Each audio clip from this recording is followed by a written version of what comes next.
ये कहानी है जॉन नाम के मछुआरे की, जो हर रोज की तरह अपनी छोटी नाव लेकर समंदर में मछली पकड़ने निकलता है। लेकिन इस दिन कुछ अलग होता है। अचानक चारों तरफ घना कोहरा छा जाता है और दूर दूर तक कुछ दिखाई नहीं देता। जॉन रास्ता भटक जाता है और इधर उधर भटकते भटकते उसे एक सुनसान नाव नजर आती है। जिज्ञासावश वो अपनी नाव उस नाव से बांधता है और अंदर जाकर देखने का फैसला करता है। जैसे ही वो उस नाव के भीतर जाता है, उसके होश उड़ जाते हैं। पूरी नाव खाली थी, न कोई इंसान, न कोई आवाज, बस रहस्यमयी सन्नाटा। जॉन जब उस रहस्यमयी नाव में गया तो सब कुछ बिल्कुल सामान्य लगा। खाना ताजा था, कपड़े करीने से रखे थे और हर जगह इंसानी मौजूदगी के संकेत थे, लेकिन वहां कोई था नहीं। वो नाव को चालू करने की कोशिश करता है पर इंजन काम नहीं करता। इतने विशाल समुद्र में अकेली और खाली नाव देखकर जॉन हैरान रह जाता है। वो दूरबीन से चारों ओर देखने की कोशिश करता है, शायद कोई पास में हो, लेकिन घना कोहरा सब कुछ ढक चुका था। निराश होकर वो कंट्रोल रूम लौटता है और वहां पड़ा रेडियो ऑन करता है। मदद के लिए कोई संकेत भेजने के इरादे से जॉन ने रेडियो पर संदेश भेजा, ये नाव समंदर में फंसी है, कोई सुन रहा हो तो जवाब दे। संदेश भेजने के बाद उसने सोचा कि अब अपनी छोटी नाव से लौट जाना चाहिए, लेकिन जब वो बाहर आया तो उसकी नाव वहां नहीं थी, जबकि उसने उसे अच्छे से बांधा था। उसकी हैरानी और बढ़ गई जब देखा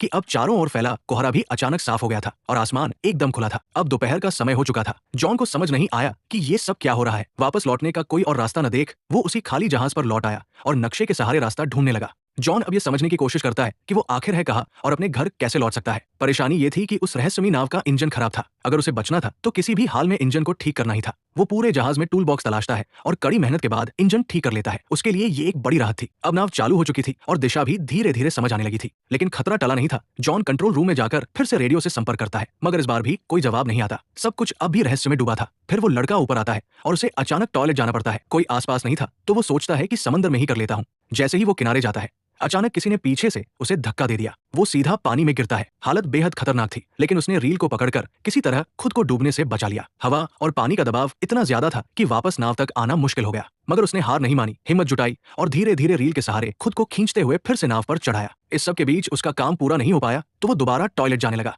जैसे ही वो नीचे पहुंचा, अचानक किसी ने जोर से दरवाजा बंद कर दिया। जॉन ने पहले इसे हवा का असर समझा और ध्यान नहीं दिया, लेकिन जब बाहर निकलने की कोशिश की तो देखा कि दरवाजा अंदर से बंद हो चुका है। अब वो हैरान रह गया। उसने दरवाजा खोलने की हर कोशिश की, यहाँ तक कि जेब से एक सिक्का निकालकर ताले में फंसाकर भी खोलने की कोशिश की, मगर सब बेकार गया। अब उसे लगने लगा कि इस जहाज पर वो अकेला नहीं है, कोई है जो उसे परेशान कर रहा है, जो दिखता नहीं लेकिन हर वक्त मौजूद है। उसे लगने लगा जैसे कोई उसके साथ बेरहमी से खेल रहा हो। वो जोर से चिल्लाया, कृपया जो भी हो दरवाजा खोल दो, मैं कोई चोर नहीं, बस देखने आया हूँ। लेकिन कोई जवाब नहीं आया। अब उसे समझ आ गया कि मदद की उम्मीद बेकार है। वो कीबिन की तरफ बढ़ा और अंदर जाकर जो देखा उससे उसकी रूह कांप गई। वहां खून के धब्बे थे, डरावना माहौल था, पर उसने डर को नजरअंदाज किया और एक कैंची उठाकर दरवाजा खोलने की कोशिश की, लेकिन ताला अब भी नहीं खुला। तभी पूरी नाव जोर जोर से हिलने लगी, जैसे कुछ बड़ा होने वाला हो। जॉन बेहद घबराया हुआ था। तभी उसकी नजर ऊपर की एक खिड़की पर पड़ी। वो किसी तरह उस खिड़की से बाहर निकला और चारों ओर देखा। दूर से एक विशाल कार्गो जहाज उसकी ओर आता नजर आया। उसकी दिशा सीधी उसी नाव की ओर थी। जॉन को समझ आ गया कि अगर वो जहाज टकराया तो सब खत्म हो जाएगा। अब उसे हर हाल में अपनी जान बचानी थी।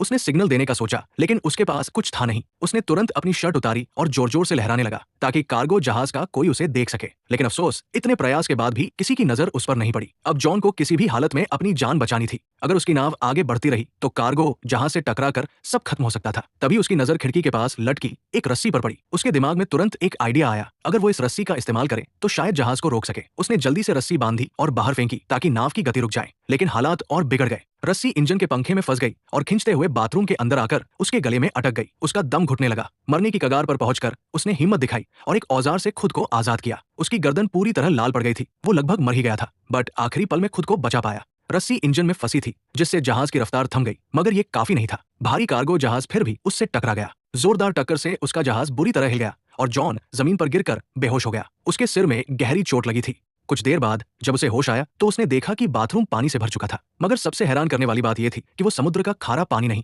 बल्कि एकदम साफ और मीठा पानी था, जैसे कोई जानबूझकर उसे डराने की कोशिश कर रहा हो। वो एक बार फिर टूटकर भीख मांगता है, चाहे तुम जो भी हो प्लीज मुझे जाने दो, लेकिन फिर भी कोई जवाब नहीं आता। अब वो भूखा, प्यासा और बेहद कमजोर हो चुका था। जैसे तैसे उसने बाथरूम की शावर से पानी पिया, लेकिन जल्दी ही महसूस हुआ कि पानी खत्म हो गया है। फिर जब उसने सिंक से पानी पीना शुरू किया तो हैरान रह गया। अब वो पानी खारा हो चुका था। उसे तुरंत समझ आ गया कि नाव में कहीं छेद हो गया है और समुद्र का पानी अंदर आ रहा है। ये नाव अब ज्यादा देर नहीं टिकेगी। वो घबराकर दरवाजा खोलने की कोशिश करता है, लेकिन लगता है किसी ने उसे बाहर से बंद कर रखा है। रात का समय था और ऊपर से दिखा कि कोई अदृश्य, शायद दुष्ट शक्ति इस नाव को नियंत्रित कर रही थी।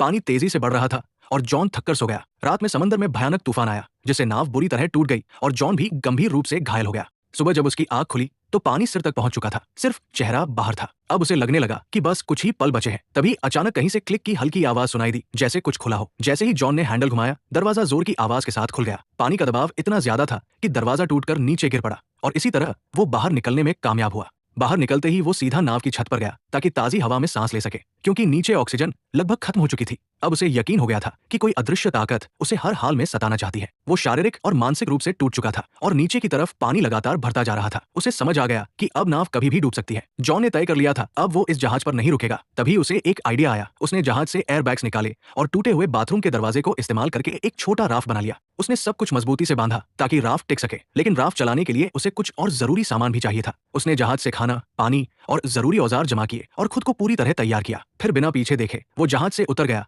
और राफ्ट पर सवार होकर धीरे धीरे समंदर में आगे बढ़ने लगा। वो राफ्ट पर था और उसके सामने वही बड़ी नाव अब भी खड़ी थी। कई घंटे गुजर गए, लेकिन न तो वो ज्यादा दूर जा पाया और न ही वो नाव डूबी, जिसे वो समझ रहा था कि 5 से 10 मिनट में डूब जाएगी। वो अब भी उसी हालत में थी। तभी उसके दिमाग में एक आइडिया आया, अगर ये नाव अभी तक नहीं डूबी तो क्यों ना इसके रिसाव को ठीक कर लिया जाए। अगर ऐसा हो गया तो वो इस मजबूत नाव से आराम से सफर कर सकता है। ये सोचकर वो वापस नाव के पास गया। सबसे पहले उसने रिसाव को ठीक किया, फिर पाइप और औजारों से एक पंप तैयार किया ताकि पानी बाहर निकाला जा सके। उसने जो पंप बनाया था उसकी मदद से नाव में भरा समुद्र का पानी धीरे धीरे बाहर निकल गया। रिसाव ठीक करने और पानी हटाने के बाद उसने जहाज की बाकी दिक्कतें भी ठीक कर दी। साथ ही उसने बाहर से भी मरम्मत की ताकि आगे सफर में कोई और परेशानी न हो। काम खत्म होने के बाद उसने फिर से रेडियो से मदद मांगने की कोशिश की, लेकिन इस बार भी कोई जवाब नहीं आया। मायूस होकर वो वापस लौटा और नक्शा निकालकर एक बार फिर रास्ता समझने लगा। उसने नाव को आगे बढ़ाने की कोशिश की, लेकिन जैसे ही इंजन स्टार्ट किया नाव बिल्कुल नहीं हिली, मानो फिर से उसे धोखा दे रही हो। वो नाव एकदम स्थिर थी, जैसे पानी में जड़ हो गई हो, और यही सोच उसे अंदर से तोड़ रही थी। वो पूरी तरह थक चुका था, उम्मीदें खत्म हो रही थी। तभी दूर से उसने एक और जहाज आते देखा। अब उसके पास बस एक ही रास्ता था, अपने छोटे राफ्ट से उस जहाज तक पहुंचना।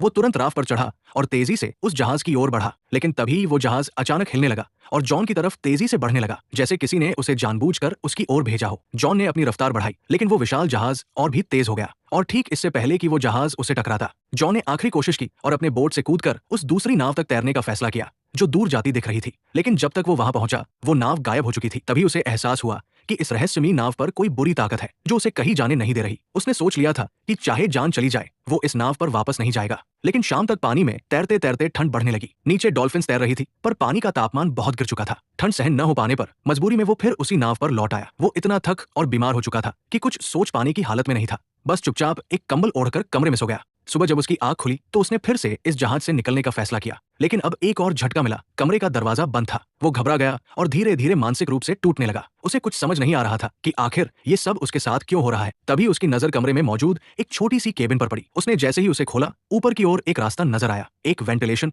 जिससे बाहर निकला जा सकता था। वो उस केबिन में घुस गया जो एक तंग स्टोरेज एरिया था। हर बार जब वो स्टोरेज एरिया से ऊपर चढ़ने की कोशिश करता, फिसलकर नीचे गिर जाता। गिरने से उसे कई चोटें भी आई, मगर उसने हार नहीं मानी। बार बार गिरते हुए आखिरकार वो फिर से ऊपर पहुंचा और उस वेंट की खिड़की को खोलने की कोशिश की, लेकिन वो टस से मस नहीं हुई। ऐसा लग रहा था जैसे उसे जानबूझकर सील कर दिया गया हो। अब वहां की ऑक्सीजन भी तेजी से खत्म हो रही थी। सांस लेना मुश्किल हो रहा था। नीचे का दरवाजा भी बंद था। वो वापस कमरे में नहीं जा पा रहा था। उसे लगने लगा कि अब यही उसका आखिरी समय है। लेकिन तभी उसने फिर से वही क्लिक की रहस्यमयी आवाज सुनी। जैसे ही केबिन की खिड़की क्लिक की आवाज के साथ खुली, जॉन बिना समय गवाए बाहर निकल आया। ताजी हवा ने उसे थोड़ी राहत दी। बाहर आकर उसने देखा कि नाव एक छोटे से द्वीप की ओर बढ़ रही थी। ये देखकर उसके मन में उम्मीद जगी कि शायद अब वो इस डरावनी नाव से हमेशा के लिए आजाद हो जाएगा। जैसे ही नाव किनारे पहुंची, वो फौरन उतर गया। उसे लगा कि इस द्वीप पर जरूर कोई है जो इस सबका जिम्मेदार है। गुस्से में उसने एक डंडा उठाया और द्वीप की तलाश शुरू की, लेकिन जल्द ही हैरान रह गया। पूरे द्वीप पर इंसान का कोई भी निशान नहीं था। अब जॉन फिर से गुस्से और डर से भर गया था। जैसे ही वो उस द्वीप से बाहर निकला, एक नया दृश्य उसकी आंखों के सामने आया। वही रहस्यमयी नाव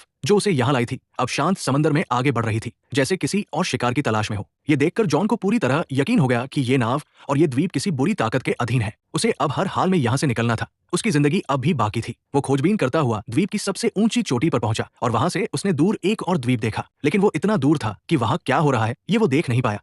जैसे जैसे जॉन द्वीप पर घूमता रहा, वो धीरे धीरे पीछे की ओर आ गया, लेकिन जब वो वहां पहुंचा तो उसकी आंखें फटी की फटी रह गई। ये वही जगह थी जहां से उसकी यात्रा की शुरुआत हुई थी। सब कुछ वैसा ही था। वही उसकी पुरानी नाव ठीक उसी जगह बंधी हुई और वही लोग, जैसे कुछ बदला ही ना हो। पूरा माहौल पहले जैसा था, जैसे कुछ हुआ ही नहीं। जॉन एकटक सब देख रहा था। उसे यकीन नहीं हो रहा था कि ये सब एक बुरे सपने जैसा लगने वाला अनुभव असल में उसके साथ घटा था। लेकिन अब सवाल उठता था, उसकी नाव वहां दोबारा कैसे पहुंची और इस द्वीप की सच्चाई क्या थी। जॉन जब द्वीप के पीछे पहुंचा तो हैरान रह गया। वही जगह, वही नाव, वही लोग, जैसे कुछ भी नहीं बदला। उसे यकीन नहीं हो रहा था कि ये सब असल था या कोई बुरा सपना, मगर जो कुछ उसने झेला वो सच्चाई थी।